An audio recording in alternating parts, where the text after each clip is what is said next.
ધોરણ 12 એસપીસીસી વિભાગ 2 ની અંદર આપણું બીજું ચેપ્ટર છે એનો આજે આપણે અભ્યાસ કરીશું। મિત્રો આપણું પ્રકરણ છે એનું નામ છે શેરની ફેરબદલી અને કાયદાકીય હસ્તાંતરણ।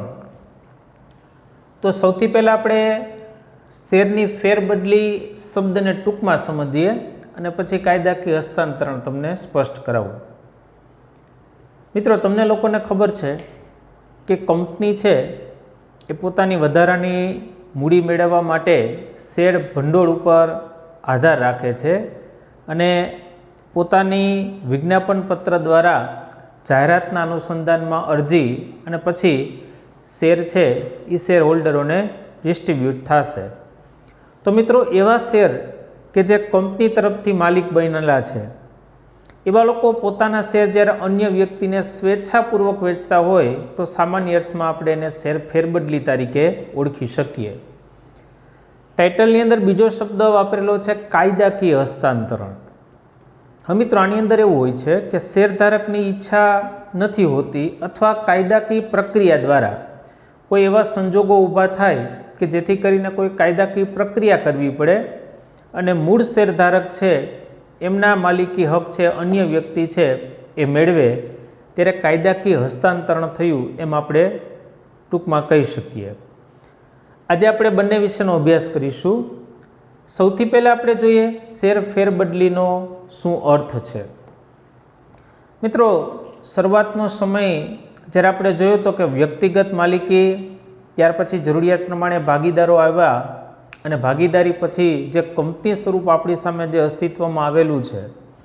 હવે કંપની સ્વરૂપની અંદર જે મૂડી મેળવવા માટેનો રસ્તો છે એ શેર છે, પણ જેમ ભાગીદારોની અંદર ભાગીદારો છૂટા પડતા અને ભાગીદારોના હિસાબ કરવા એ થોડીક મુશ્કેલીવાળી વાત હતી, એ વસ્તુ આજ કંપની સ્વરૂપની અંદર નથી। કંપની સ્વરૂપની અંદર કંપનીના શેર જેણે ધારણ કરેલા છે એવો કોઈ પણ વ્યક્તિ કાયદાકીય અને કંપનીએ નક્કી કરેલી જે રૂપરેખાઓ છે એના દ્વારા પોતાના શેર અન્ય વ્યક્તિને પોતે વેચી શકે છે। તો આપણે જોઈએ કે શેરધારક એ પોતાની પાસેના જે શેર છે એ સ્વૈચ્છિક રીતે, આ શબ્દ ઉપર ભાર મૂકજો, સ્વૈચ્છિક રીતે અન્ય કોઈ વ્યક્તિને વેચે। મિત્રો વેચે છે ત્યારે શું થશે તો કે પોતાના શેર અન્ય વ્યક્તિને આપશે ને સામેવાળા વ્યક્તિ પાસેથી પોતે રોકડ મેળવશે। વેચે અથવા પોતાના માલિકી હક એટલે કે પોતાના માલિકી હક છે એ અન્ય વ્યક્તિની તરફેણમાં જતા કરે, એટલે કે પોતે માલિક નથી અને પોતે હવે સામેવાળા વ્યક્તિને આ માલિકી હક આપે છે, એટલે કે પોતાની પાસેના જે માલિકી હક હતા કે જેણે કંપની પાસેથી મેળવેલા હતા એ હવે અન્ય વ્યક્તિની તરફેણમાં જતા કરે અને જે તે શેરની માલિકી હકની ફેરબદલી થાય, એટલે કે એક વ્યક્તિ પાસેથી શેર બીજા વ્યક્તિ પાસે જાય ત્યારે બીજો વ્યક્તિ છે એ શેરનો માલિકી હક પ્રાપ્ત કરે છે। આ જે પ્રક્રિયા થાય છે એને આપણે શેર ફેરબદલી તરીકે ઓળખી શકીએ। તો ખૂબ અગત્યના શબ્દોમાં સૌથી પહેલો શબ્દ કે શેરની જે સ્વૈચ્છિક રીત છે, એટલે કે શેર સ્વૈચ્છિક રીતના વેચાતા હોવા જોઈએ, સાથે સાથે માલિકી હક છે એની પણ અન્ય વ્યક્તિને તરફેણમાં જતા કરતા હોવા જોઈએ। આ જે પ્રક્રિયા થાય છે એને આપણે શેર ફેરબદલી તરીકે ઓળખી શકીએ ખરા। હવે મિત્રો શેર ફેરબદલીની આપણી પાસે એક વ્યાખ્યા સ્વરૂપ છે। વ્યાખ્યામાં પહેલો શબ્દ વાપર્યો છે કંપનીની સંમતિની અપેક્ષાએ, એટલે કે કંપની આ ફેરબદલીને મંજૂર કરશે એવી અપેક્ષા સાથે જે મૂળ શેરધારક છે એટલે કે શેરધારક મરજિયાત રીતના, મિત્રો એ ફરજિયાત શબ્દ નથી વાપરેલો, એ મરજિયાત રીતે શેરનો માલિકી હક અન્ય વ્યક્તિની તરફેણમાં જતો કરે। એનો મતલબ એવો થયો કે પોતાની પાસેના જે માલિકી હક હતા એ અન્ય વ્યક્તિને આપે છે અને બદલામાં પોતે રકમ મેળવે છે અને માલિકી હકની ફેરબદલી થાય છે, તો એને પણ આપણે શેર ફેરબદલી તરીકે ઓળખી શકીએ ખરા। હવે મિત્રો સામાન્ય રીતના કોઈ વ્યક્તિ પોતાનું મકાન, જમીન કે કોઈ મિલકતનું વેચાણ કરતો હોય છે ત્યારે જ્યારે પોતે કોઈ પણ પ્રકારની મિલકતનું વેચાણ કરે ત્યારે એના માલિકી હક જતા કરે બદલામાં પોતે પૈસા મેળવે છે, જ્યારે સામેવાળો વ્યક્તિ તો કે પૈસાના બદલામાં માલિકી હક પ્રાપ્ત કરે છે. હવે શેરની વાત કરું તો કે શેર ધારક માટે શેર પણ એક પ્રકારની મિલકત છે. જેમ અન્ય મિલકતોમાંથી પોતે વળતરની અપેક્ષા રાખતા હોય એમ શેરમાંથી પણ વળતરની અપેક્ષા રાખે છે. પણ મિત્રો, વ્યક્તિ જ્યાં સુધી ઈચ્છે ત્યાં સુધી કોઈ એક ચોક્કસ કંપનીની અંદર રોકાણ કરી શકે, પરંતુ જ્યારે એને એવું લાગે કે મારે અન્ય કંપનીમાં રોકાણ કરવું છે અથવા ઘણા બધા કારણોસર પોતે એ શેરનું કાયદેસર રીતના વેચાણ કરી અને ફરી પાછી રોકડ પ્રાપ્ત કરી શકે ખરા. હા મિત્રો, આ શેર ફેરબદલી છે એનું ખરેખર મહત્ત્વ શું છે એને આપણે સમજીએ. તો કે શેર ફેરબદલીના મહત્ત્વને આપણે જોઈએ તો કે સૌથી પહેલું મહત્ત્વ એ છે તો કે સરકારને આવક થાય. મિત્રો, આપને પ્રશ્ન થાય કે શેરની ફેરબદલી તો આપણે કરીએ છીએ, તો સરકારને આમાં આવક કઈ રીતના? તો કે સરકાર આ ફેરબદલી ઉપર કર રાખે છે. એનો મતલબ એમ કે શેર ખરીદનાર છે એ શેરની ખરીદી કરે છે ત્યારે સરકારને ચોક્કસ પ્રકારની ડ્યુટીઝ છે ચૂકવવી પડતી હોય છે, એના માટેનો જે કર છે ચૂકવવો પડતો હોય છે. જેમ વધારે શેરની ખરીદીને વેચાણ થાય એમ સરકારને વધુ ને વધુ આવક થાય, એટલે સરકાર માટે પણ એક પ્રકારનું આવકના સ્ત્રોત તરીકે આપણે એને જોઈ શકીએ ખરા. બીજા મુદ્દાની અંદર આપણે એમ કીધું છે કે શેર વેચનાર એ રોકડ પ્રાપ્ત કરે છે. મિત્રો, એણે જ્યારે શેરની ખરીદી કરેલી હશે ત્યારે એને રોકડ આપી અને શેરની ખરીદી કરેલી હશે. વર્તમાન સમયમાં એ શેર વેચી અને રોકડ પ્રાપ્ત કરશે. આ પણ શેર ફેરબદલીનું એક સૌથી અગત્યનું મહત્વ તરીકે આપણે જોઈ શકીએ. ત્યાર પછીના મુદ્દાને આપણે જોઈએ તો કે શેર ખરીદનાર છે એ શેરનો માલિકી હક, આપણે જેને કબજો એવું બોલીએ છીએ, એ મેળવી શકે છે. વેચનાર હક જતો કરશે અને ખરીદનાર છે શેર પરનો માલિકી હક છે એ મેળવી શકે છે કે આ શેર આટલી કિંમતના XYZ કંપનીના પોતાના શેર છે. એના પછીનું જો આપણે મહત્વ જોઈએ તો કે ખૂબ અગત્યનું છે શેર બજાર. મિત્રો, આ શબ્દ આપણે 11મા ધોરણમાં પણ સાંભળેલો છે, આપણે ખ્યાલ છે, અને શેર બજાર વિશે આપણે બધા રોજે રોજના સમાચારોની અંદર માહિતી મેળવતા હોઈએ છીએ. મિત્રો, શેર બજાર છે એ શેરનું જે વર્તમાન મૂલ્ય છે એ વર્તમાન મૂલ્યમાં શેર ખરીદી અને લેવેચ કરવાની એક સંસ્થા છે કે જેના દ્વારા ઘણા બધા રોકાણકારો છે પોતાના શેરની ખરીદી લેવેચ કરી શકે છે. પણ આ શેરની લેવેચ જે થાય છે એમાં ભાવનો તફાવત એ ખૂબ અગત્યની વસ્તુ હોય છે. આ ભાવના તફાવતથી ઘણી વખતે ખરીદનારને અથવા વેચનારને લાભ પણ થતો હોય છે. એનો મતલબ એમ કે શેર બજારના જે ભાવ છે એ ભાવમાં થતા ફેરફારનો લાભ છે એ મેળવી શકાય છે. સામાન્ય રીતના નફો છે અહીંયા પ્રાપ્ત કરી શકાય છે. ત્યાર પછીનું જો આપણે મહત્વ જોઈએ તો એવો શબ્દ વાપરેલો છે કે બિનકાર્યક્ષમ એકમો. મિત્રો, ઘણા એકમો એવા હોય છે કે જે તે સમયે એને શેર માટે વિજ્ઞાપન પત્ર આપેલું હોય, લોકોએ એવી કંપનીઓની અંદર બહુ ઉત્સાહથી રોકાણ પણ કરેલું હોય, પણ એ કંપનીની જે કાર્યક્ષમ પદ્ધતિ હોવી જોઈએ એવી રીતના કાર્યક્ષમ પદ્ધતિથી કદાચ કંપનીઓ કામ ન કરતી હોય. એનો મતલબ એમ કે એના રોકાણકારોને પૂરતું વળતર ન આપી શકતી હોય. એનો મતલબ આપણે એવો પણ કાઢી શકીએ કે એવા જે એકમો છે એ બિનકાર્યક્ષમ એકમો તરીકે આપણે ઓળખી શકીએ. તો મિત્રો, જે બિનકાર્યક્ષમ એકમોની અંદર જે મૂડી, જે રોકાણ થયેલું છે એ રોકાણ છે, એ રોકાણના નાણાં છે એ હવે કાર્યક્ષમ એકમો તરફ પણ વળી શકે છે. જો ફેરબદલી થાય તો તમે બિનકાર્યક્ષમ એકમમાં રોકાયેલા નાણાં કાર્યક્ષમ એકમની અંદર તમે રોકાણ કરી શકો ખરા.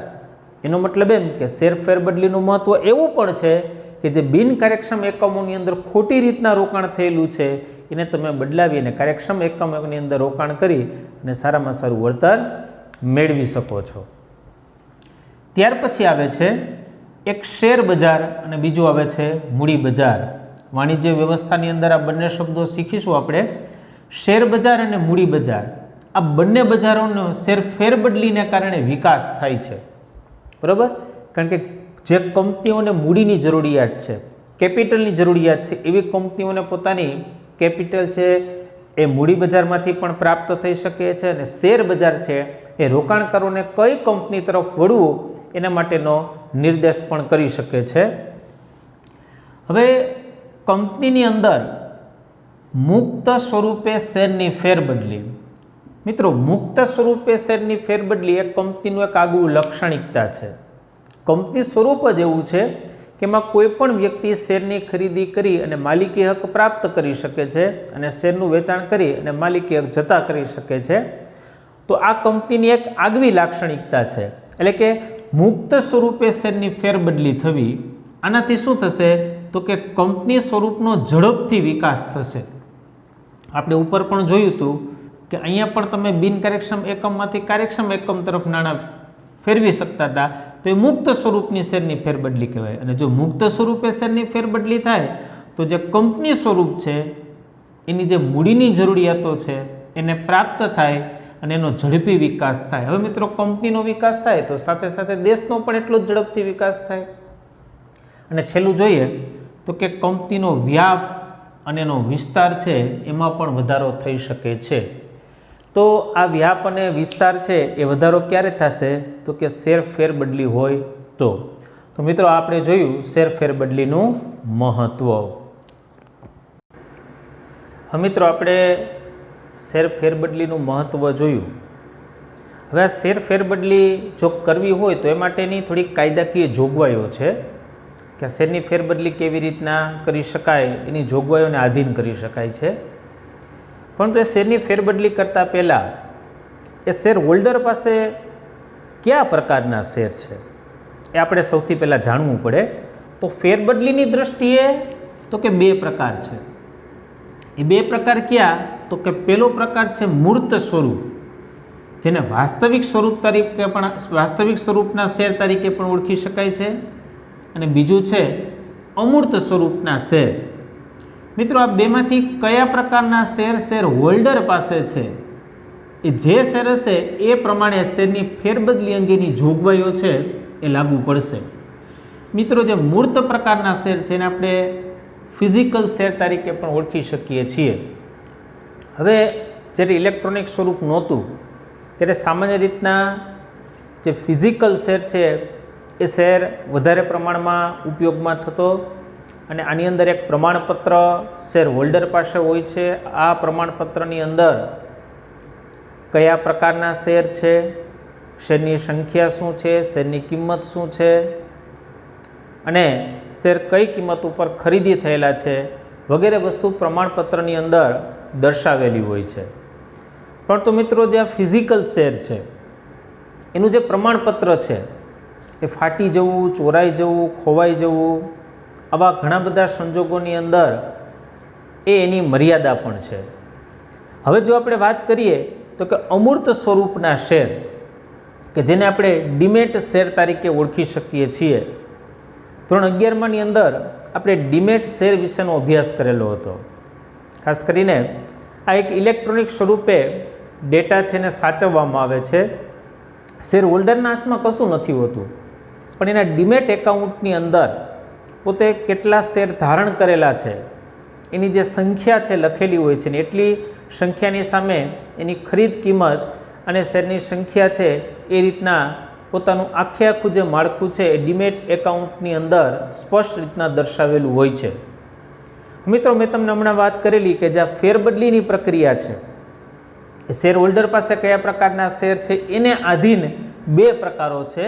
તો આમાંથી આજે આપણે મૂર્ત સ્વરૂપના શેર છે એની ફેરબદલીની જોગવાઈ અંગેનો અભ્યાસ કરીશું. મૂર્ત સ્વરૂપના જે શેરની ફેરબદલી છે એની જોગવાઈ આપણી પાસે 1 થી લઈ અને 13 જોગવાઈઓ અલગ અલગ રીતના આપેલી છે. એ 13 જોગવાઈનો આપણે અભ્યાસ કરીએ. તો કે સૌથી પહેલું છે શેર ફેરબદલી ફોર્મ. હવે મિત્રો, સામાન્ય રીતના જે શેર ફેરબદલી ફોર્મ હોય છે એમાં શેર વેચનાર અને ખરીદનાર આ બંનેની અમુક માહિતીઓ આની અંદર આપવી ફરજિયાત હોય છે. એ માહિતીની અંદર ખાસ કરીને બંને પક્ષકારો છે એના નામ, એમના સરનામા, ખરીદનાર અને વેચનાર એની સહી, એનો મતલબ એવો કે બંને આ ખરીદી અને લેવેચ માટે સ્વૈચ્છિક રીતના સહમત થયેલા છે. મિત્રો, આવા પ્રકારના ફોર્મ છે એ કંપનીની રજિસ્ટર્ડ ઓફિસ હોય અથવા શેર દલાલ અથવા તો શેર બજારમાંથી પ્રાપ્ત કરી અને ખરીદનાર અને વેચનાર પોતાની બધી વિગતો ભરી સાથે સાથે શેરની પણ વિગતો ભરી અને આગળની પ્રક્રિયાઓ માટે જતા હોય છે. ત્યાર પછી બીજો મુદ્દો આવે છે શેર પ્રમાણપત્ર. મિત્રો, મૂર્ત પ્રકારના શેરની આપણે વાત કરીએ છીએ, એટલે મૂર્ત પ્રકારના શેર હોય તો શેર પ્રમાણપત્ર છે એ ખૂબ આવશ્યક છે. તો કે શેર ફેરબદલી સાથે શેર પ્રમાણપત્ર અથવા શેર મંજૂરી પત્ર છે એ સામેલ કરેલું હોવું જરૂરી છે. મિત્રો, અમુક સંજોગોની અંદર આખી શેરની પ્રક્રિયા પૂર્ણ થઈ ગયેલી હોય તો શેર પ્રમાણપત્ર શેર ધારક પાસે હોય છે. ઘણી વખતે આ શેર પ્રમાણપત્ર ન પ્રાપ્ત થયેલું હોય અથવા અમુક સંજોગોની અંદર મેં તમને જે વાત કરેલી છે એવા સંજોગો હોય જેને કારણે એમની પાસે શેર પ્રમાણપત્ર ન હોય તો શેર મંજૂરીનો પત્ર છે એ પણ આ ફોર્મ સાથે જોડી શકાય છે. ત્રીજો મુદ્દો આપણી પાસે આવે છે બાકી હપ્તા. મિત્રો, તમને બધાને થોડો ખ્યાલ છે કે કંપની એક સાથે બધી રકમ શેરની મંગાવતી નથી. 10 રૂપિયાનો શેર હોય તો એક સાથે એક શેરનું 10 રૂપિયા મૂલ્ય છે એ શેરધારકો પાસેથી નથી મંગાવતી. પણ કંપની શું કરશે તો કે એના હપ્તા કરી અને પછી એ શેરધારકો પાસે પોતાની જરૂરિયાત અનુસાર એ હપ્તાની રકમો છે મંગાવતી હોય છે. તો એને આપણે સામાન્ય રીતના શેર હપ્તાઓ તરીકે ઓળખી શકીએ. હવે આપણે જે વાત કરીએ છીએ એ શેર પરના જે બાકી હપ્તાની જોગવાઈ શું છે એની વાત કરવાની છે. શેરધારક જે શેરની ફેરબદલી કરવા માગતો હોય, તમારી પાસે જે શેર છે, જે શેરની તમે ફેરબદલી કરવા માગો છો એ શેર ઉપર જો કોઈ શેર હપ્તા માગણી કરેલા હોય અને બાકી હપ્તા હોય તો નહીં ચાલે. એનો મતલબ એ કે કંપનીએ જો માગણી કરેલી હોય તો એ માગણી એટલે કે હપ્તો છે ચૂકવાઈ ગયેલો હોય તો તમે ફેરબદલી કરી શકો છો, પણ બાકી હપ્તા હોય તો એ ફેરબદલી છે થઈ શકતી નથી. ત્યાર પછી આવે છે વાંધા અરજી. મિત્રો, મિલકતોનું જ્યારે ખરીદ વેચાણ થતું હોય છે ત્યારે એમાં વાંધા અરજી છે ખૂબ અગત્યની હોય છે. કોઈ પણ પક્ષકારને આ શેરની ફેરબદલી અંગે જો કોઈ વાંધો હોય તો એ વાંધા અરજી દ્વારા કંપનીઓને સૂચિત કરી શકે છે. જે શેરની ફેરબદલી કરવાની હોય તેવા શેર માટે કોઈ પણ પ્રકારની વાંધા અરજી હોવી જોઈએ નહીં. સિમ્પલ છે. કોઈ પણ મિલકત માટે આ જ વસ્તુ લાગુ પડશે. મિલકત માટે વાંધા અરજી હોય તો મિલકત પણ ટ્રાન્સફર નથી થઈ શકતી, તો શેરની ફેરબદલી પણ જો વાંધા અરજી હોય તો તમે બદલી કરી શકશો નહીં. જો શેરની ફેરબદલી માટેના શેર સામે કોઈ પણ પ્રકારની વાંધા અરજી કરેલી હોય તો શેરની ફેરબદલી કંપની દ્વારા મંજૂર આપવામાં આવશે નહીં. કોઈ ત્રીજો પક્ષકાર હોય અને એને આ શેરની ફેરબદલી સામે કોઈ પણ પ્રકારનો વાંધો હોય અને કંપનીને જો સૂચિત કરેલું હોય તો કંપની આવી મંજૂરી છે ફેરબદલીની એ આપતી નથી. ત્યાર પછી આવે છે સંતોષકારક પુરાવા. જ્યારે કોઈ પણ કારણસર બંને પક્ષકારોની સહીવાળું ફોર્મ, આપણે પહેલા મુદ્દાની અંદર જોયું હતું કે ફોર્મ ભરવું જેની અંદર બંને પક્ષકારોની માહિતી છે એ હોવી ખૂબ જરૂરી છે. પણ એવી કોઈ ઘટના બનેલી છે કે બંને પક્ષકારોનું સહીવાળું ફોર્મ કોઈ પણ કારણોસર જો ગુમ થયેલું હોય તો મિત્રો બંને પક્ષકારોની સહી સાથે કંપનીમાં અરજી કરવી જોઈએ અને સંચાલકોને જો સંતોષ થાય એવા ખુલાસા પણ આપવા જોઈએ. આ એક ઘટના છે. જો આ ઘટના બને તો સંચાલકો જે પુરાવા માગે એ પુરાવા આપણે આપી અને ફેરબદલીની પ્રક્રિયા છે આગળ લઈ જઈ શકીએ ખરા. ત્યાર પછી આવે છે લિયનનો હક. હા મિત્રો, કોઈ પણ શેરધારક છે એના બાકી હપ્તા હોય, હવે કંપનીને જો આ લેણું વસૂલ કરવું હોય તો પોતે લિયનનો હક છે પ્રાપ્ત કરી શકે છે. લિયનના હકનો ઉપયોગ કંપની પોતાનું લેણું વસૂલ કરી શકે એમ હોય તો સભ્ય દેવાદાર હોવા છતાં ફેરબદલી માન્ય રાખી શકે. હવે મિત્રો, કોઈ પણ કંપની છે પોતાની શેર ફેરબદલીની પ્રક્રિયા કરે એ પહેલાં પોતે લિયનનો હક શું છે એને બરાબર ચકાસી લેતી હોય છે અને આવા સંજોગોની અંદર સભ્ય જો દેવાદાર હોવા છતાં એમની ફેરબદલી છે પોતે માન્ય રાખી શકે છે। ત્યાર પછીનો મુદ્દો આવે છે સ્ટેમ્પ ડ્યુટી। હમણાં જ આપણે મહત્વની અંદર જોયું હતું કે સરકાર આવક મેળવે છે, તો કે કર દ્વારા એટલે કે સ્ટેમ્પ ડ્યુટી દ્વારા। તો આ શેરની ફેરબદલી છે એની ઉપર સરકારે અગાઉથી સ્ટેમ્પ ડ્યુટી નક્કી કરેલી હોય છે। સ્ટેમ્પ ડ્યુટી શેરની બજાર કિંમત અનુસાર ફોર્મ ઉપર સ્ટેમ્પ ડ્યુટી લગાડવી જોઈએ। મિત્રો, માર્કેટની અંદર એ શેરનું જે વર્તમાન મૂલ્ય ચાલતું હોય એને આપણે બજાર કિંમત તરીકે ઓળખી શકીએ। એની બજાર કિંમત છે એ અનુસાર એની સ્ટેમ્પ ડ્યુટી છે એ હોવી ખૂબ જરૂરી છે। જો ઓછી કિંમતની સ્ટેમ્પ ડ્યુટી લગાડેલી હશે તો કંપનીના સંચાલકોએ ફેરબદલીનો ઇનકાર કરી શકે ખરા। એનો મતલબ એમ કે જે સ્ટેમ્પ ડ્યુટી નક્કી થયેલી છે એ સ્ટેમ્પ ડ્યુટી લગાડેલી હોવી જોઈએ। ત્યાર પછીનો મુદ્દો આવે છે નવા શેરધારકોને શેર પ્રમાણપત્ર આપવું। હા મિત્રો, ફેરબદલીની પ્રક્રિયા જ્યારે પૂર્ણ થાય ત્યારે જૂના શેરધારકોમાંથી જે નવા શેરધારકો આવશે એમનું નામ જ્યારે કંપનીના ચોપડાની અંદર નોંધણી કરવામાં આવશે, એવા સંજોગોની અંદર જે નવા શેરધારકો આવે છે એને શેરનું પ્રમાણપત્ર આપવું ખૂબ જરૂરી છે। શેર ફેરબદલી માન્ય રાખતા કંપની 1 માસ એની સમય મર્યાદા નક્કી છે અને પરીક્ષામાં પણ પૂછાતો પ્રશ્ન છે। નવા શેરધારકોને ફેરફાર સાથેનું પ્રમાણપત્ર મોકલી આપવામાં આવે છે, એટલે કે જૂનો શેરધારકનું નામ ત્યાંથી રદ કરી અને નવા શેરધારકનું નામ એ પ્રમાણપત્રની અંદર જોડી અને બાકીની બધી જ પ્રમાણપત્રની વિગતો પૂરી કરી અને કંપની એ પ્રમાણપત્ર શેરધારક સુધી પહોંચતું કરશે। ત્યાર પછી આવે છે ફેરબદલીનો અસ્વીકાર। મિત્રો, મુદ્દો પણ એક યાદ રાખવા જેવો છે। જ્યારે કંપની રજિસ્ટ્રારે શેર ફેરબદલીની મનાઈ ફરમાવેલી હોય, મિત્રો કંપનીના રજિસ્ટ્રાર છે જે કંપનીની ઘણી બધી પ્રક્રિયાઓ ઉપર દેખરેખ રાખતા હોય, એના દ્વારા કોઈ પણ કારણોસર આ ફેરબદલીની પ્રક્રિયાઓ છે ને અટકાવવામાં આવેલી હોય અથવા અદાલતે ફેરબદલી નહીં કરવાનો આદેશ આપેલો હોય, જો અદાલતની અંદર કોઈ પણ પ્રકારનો કેસ ચાલતો હોય અથવા અદાલત દ્વારા કોઈ સ્ટે ઓર્ડર આપેલો હોય, એવા સંજોગોની અંદર શેરની ફેરબદલી થઈ શકે નહીં। એટલે કે ફેરબદલી નહીં કરવાનો આદેશ આપેલો હોય ત્યારે શેર ફેરબદલી છે ને ના મંજૂર કરવામાં આવશે, એટલે કે ફેરબદલીનો અસ્વીકાર કરવામાં આવશે। ત્યાર પછી આવે છે નિયમન પત્રની જોગવાઈ। મિત્રો, શેરની ફેરબદલી છે એની અંદર તમામ પ્રકારની વિગતો નિયમન પત્રની અંદર દર્શાવેલી છે અથવા કેવી રીતના છે એ સ્પષ્ટ હોવું જોઈએ। કંપની ધારાની જોગવાઈ ઉપર નિયમન પત્રમાં પણ કરેલી જોગવાઈ અનુસાર જો ફેરબદલી કરવામાં આવેલી ન હોય, જો મિત્રો કંપની ધારો છે એની અંદર શેરની ફેરબદલી અંગેની બધી જ જોગવાઈઓ છે, સાથે સાથે કંપનીનું એક બંધારણ જે નિયમન પત્ર છે એની અંદર પણ ફેરબદલી અંગેની જોગવાઈઓ હોય।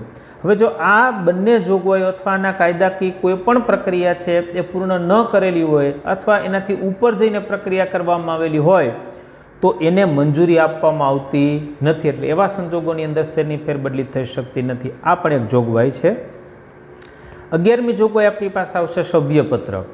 હા મિત્રો, જ્યાં સુધી હસ્તાંતરણની પ્રક્રિયા પૂરી ન થાય ત્યાં સુધી સભ્યપત્રકમાં મૂળ શેરધારક છે ચાલુ રહેશે। એનો મતલબ એવો કે શેર ફેરબદલીની પ્રક્રિયા શરૂ છે, પૂર્ણ નથી થઈ, પૂર્ણ થશે પછી સભ્યપત્રકમાંથી છે એક સભ્યનું નામ રદ થશે અને બીજા સભ્યનું નામ છે ત્યાં આવશે, ત્યાં સુધી મૂળ શેરધારક છે એનું નામ સભ્યપત્રકમાં શરૂ રહેશે। ડિવિડન્ડનો હક। મિત્રો, આપને ડિવિડન્ડ શબ્દ યાદ છે છતાં ક્લિયર કરાવી દો। સામાન્ય રીતના કંપનીની અંદર શેર હોલ્ડરો જે મૂડીનું રોકાણ કરે છે અને કંપની જે પોતાનો નફો કમાય છે, કંપનીનો પોતાનો જે નફો છે એમાંથી અમુક હિસ્સો છે એ શેરધારકોને શેર કરે છે, એટલે કે એ લોકોને આપે છે, એને સામાન્ય રીતના આપણે ડિવિડન્ડ તરીકે ઓળખી શકીએ છીએ। આ ડિવિડન્ડનો હક ફરજિયાત હસ્તાંતરણની પ્રક્રિયા પૂરી થયેલી ન હોય અને મૃત્યુ પામે અથવા કોઈ વ્યક્તિ નાદાર થાય તો ડિવિડન્ડ મેળવવા માટે હકદાર છે। મિત્રો, આ એક ઘટના છે, બરાબર। કંપનીનો કોઈ પણ વ્યક્તિ છે શેરધારક એ મૃત્યુ પામે અથવા એને અદાલત દ્વારા જો નાદાર જાહેર કરવામાં આવે પણ એક કંપનીમાંથી ડિવિડન્ડ મેળવવા માટે પોતે કાયદેસર હકદાર બની શકે છે। 13મું આવે છે એકલ વ્યક્તિ કંપનીના સંદર્ભની અંદર આપણે વાત કરવાની છે। મિત્રો, 11મા ધોરણની અંદર આપણે કંપનીના પ્રકાર વિશેનો અભ્યાસ શીખી ગયા છીએ, એટલે આપણે આજે એ ફેરબદલીની અંદર શું વાત કરવાની છે એના 3 મુદ્દાઓનો આપણે અભ્યાસ કરીશું। એકલ વ્યક્તિ કંપનીના સંદર્ભમાં જો સભ્યનું મૃત્યુ થાય તો જે વ્યક્તિને વારસદાર બનાવેલી હોય તેને કંપનીને ઓળખી અને તેના નામે શેર છે હસ્તાંતરણ કરવામાં આવશે। એકલ વ્યક્તિ કંપનીની અંદર સામાન્ય રીતના એક વ્યક્તિ કંપનીનો શેરનો ધારક હોય છે, એ કારણ વ્યવસ્થિત બતાવી અને પોતાના નામે શેર છે ધારણ કરી શકે છે. અથવા બોર્ડ ઓફ ડિરેક્ટર દ્વારા આ અંગેની ખબર વારસદારોને આપવામાં આવે છે. બોર્ડ ઓફ ડિરેક્ટર એક સંચાલક મંડળની આખી ટીમ હોય છે, એના દ્વારા એના વારસદારોને જાણ કરવામાં આવશે. ત્રીજો મુદ્દો છે, આવો વારસદાર એકલ વ્યક્તિની જેમ જ ડિવિડન્ડનો હક અને બીજા હકોની અધિકાર બને છે અને તેની તેમજ પોતે જવાબદારી પણ છે એ વહન કરી શકે ખરા. મિત્રો, એકલ વ્યક્તિ કંપનીની અંદર જે પોતે ડિવિડન્ડ મેળવે છે એ કંપનીનો એટલો જ જવાબદાર વ્યક્તિ છે એ બની શકે છે. અને છેલ્લું વિધાન આપણી પાસે આવે છે, આ વારસદાર એના પછી અન્ય વારસદારની નિમણૂક વારસદારની લેખિત સંમતિ લઈને પણ કરી શકે ખરા. એકલ વ્યક્તિની કંપનીની અંદર વારસદારની નિમણૂક છે એ તરત જ થતી હોય છે કે જેને કારણે કોઈપણ સંજોગોની અંદર મુખ્ય વ્યક્તિ છે એમનું મૃત્યુ થાય તેના વારસદાર છે એ એમના માલિકી હક છે એ પ્રાપ્ત કરી શકે ખરા. તો મિત્રો, આજે આપણે આ 13 ફેરબદલીની જોગવાઈઓ જોઈ છે. ખાસ યાદ રાખજો, આ જોગવાઈ છે મૂર્ત સ્વરૂપના શેરની ફેરબદલી અંગેની જોગવાઈઓ છે.